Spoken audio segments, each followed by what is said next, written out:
June 22, 1941. At 3:15 in the morning, a new phase of the war begins, and with it, a new kind of brutality. The largest invasion force in the history of warfare is about to cross into the Soviet Union. Operation Barbarossa has begun. But to understand how we arrived at this moment at the edge of catastrophe, must rewind just a few hours. In the early hours of June 21st, the Soviet Red Navy spots something unusual. A convoy of 32 German troop transports entering the Gulf of Finland. Hours later, a German sergeant major named Alfred Liskov swims across the Bug River. Soaking wet and shaking, he warns Soviet border guards. The Germans will attack in the morning. He is a communist, a believer, and he is trying to save the country he defected to. The warning travels up the chain. Perkiev calls Zhukov. Zhukov calls Stalin. But Stalin dismisses it. He suspects deception. To him, Liskov might be a provocation bait designed to spark a conflict Hitler could blame on Moscow. Defense Commissar Semyon Timoshenko argues otherwise. Telephone lines from Germany are cut.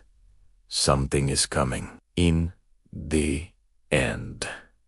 Stalin relents only slightly. A directive goes out to border districts warning that a sudden attack is possible, but troops must not answer any German provocation. It is already after midnight. That same night, while Soviet officers debate warnings in the Kremlin, Adolf Hitler entertains guests. He plays Franz Liszt's Les Preludes and tells them to get used to it. It will be the victory fanfare for the conquest of Russia. He speaks about future monuments, new dockyards in Norway, grand cities to be raised for 250,000 Germans. These dreams, he boasts, are now sealed in blood. Russia, he says, will provide all the granite they need. Meanwhile, back in the Soviet Union, the calm before the storm is almost surreal. In Novgorod-Volynsk,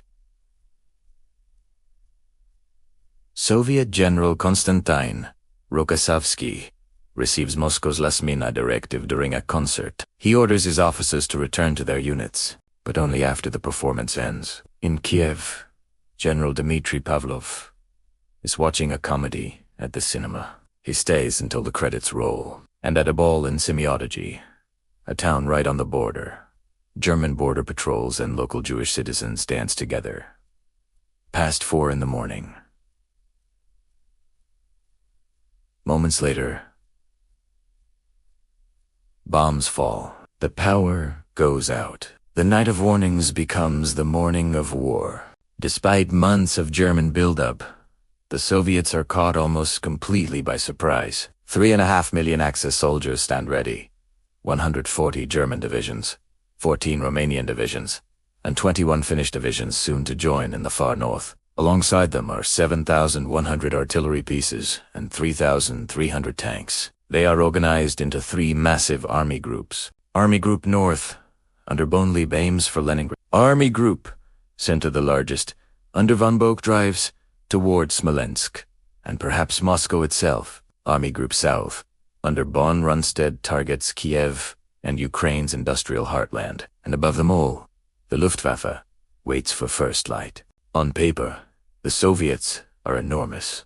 230 divisions, an astonishing 24,000 tanks, and more aircraft than the Luftwaffe. But numbers can be deceiving. Only a fraction of those tanks can even start their engines. Many of the aircraft are obsolete biplanes, no match for the Messerschmitts.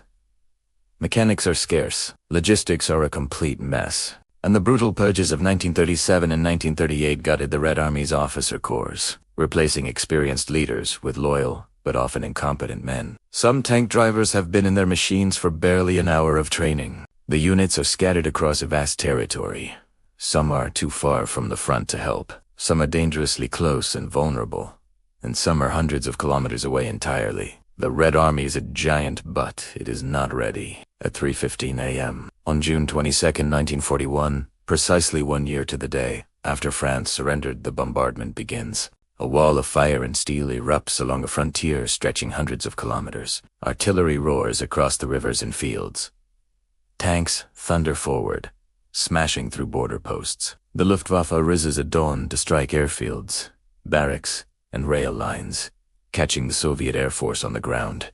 Berlin propaganda minister Joseph Goebbels goes on the radio to read Hitler's proclamation to the German people. At this moment, a march is taking place that, for its extent, compares with the greatest the world has ever seen. Hitler places the future of the Third Reich into the hands of his soldiers, declaring a crusade against what he called the Jewish Bolshevik conspiracy. In Moscow, confusion reigns. Georgy Zhukov, a man who will become one of the war's most famous generals, orders the Red Army to attack the invader wherever he crosses, but, incredibly, not to cross into German territory themselves. For a few frantic hours, Soviet diplomats scramble, trying to find a way to mediate the conflict through Japan. But there will be no mediation. The time for diplomacy is over. By noon, Stalin's government finally informs the Soviet people of the terrible truth. The motherland has been invaded. The Great Patriotic War has begun. Operation Barbarossa is not merely an invasion. It is a war of annihilation, ideological, racial, and absolute. Within months, millions will be dead. Entire cities will burn. The very concept of humanity will be tested in the frozen mud and shattered ruins of the Eastern Front. Hitler, the master of 9 European capitals and the ruler of a continent, now turns his gaze toward Moscow. From this day forward, the war is no longer about maps or borders. It is about survival. Thank you for watching. If you want to learn more about the pivotal moments of World War II, be sure to subscribe and hit the notification bell so you don't miss our next video.